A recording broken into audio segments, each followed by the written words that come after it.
What ties cows, Greek philosophy, and the Universal Declaration of Human Rights? Tragedy of the Commons is a concept by this guy called Garrett Hardin, inspired by Aristotle's idea about tragedy of overpopulation. This is the analogy. There is a set amount of shared land or grass for cows to graze. This is what we call a common good. And I have a few cows, and this guy also has a couple of cows. Now, I would like more cows because I get more profit out of it, so I place a few more cows to graze. And this guy also wants a few more cows because then this guy can get more profit. And before you know it, the grass to cow ratio is rigged because there's not enough grass for the cows to be well fed. What Hardin argues is that if humans are self-motivated and are acting on their own interest, it will lead to an overuse and depletion of shared resources. Like there's a certain amount of resources in the planet, a certain amount of land for grazing, a certain number of minerals, finite energy, clean water, trees, you name it. So what happens if the population increases? The more people use these resources, the faster it depletes and the slower it regenerates. Now we got the cows and the Greek philosopher, but how does this link to the UN Declaration of Human Rights? All logic here checks out so far. Overpopulation leads to a depletion of commons, like resources,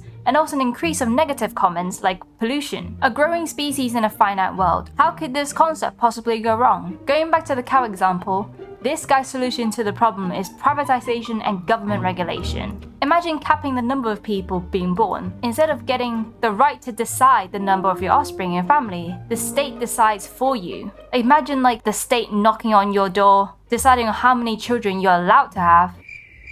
Oh wait, they've done that already, haven't they? I guess it works for some states and not for others. I don't even know what the privatization of population control would look like. Many critics argue that Hardin's solutions are simplistic and racist, that he fails to recognize that wealth has more impact on resource use than overpopulation. While the demographic transition model suggests that overpopulation is a developed country issue, overpopulation seems to be affecting developing economies more. For the longest time, the two largest populations, China and India, are considered lower income countries. If we look at resource use or emissions per capita, wealthier countries, many considerably smaller, use significantly more than their larger counterparts. So, is it really fair to enforce population control on them if they're not really the one using up the resources? Is this strategy really productive? Apart from the assumption that population growth and resource use are linear and perfectly proportionate, critics argue that the tragedy of the commons can be addressed by both soft regulations and community resource management. Not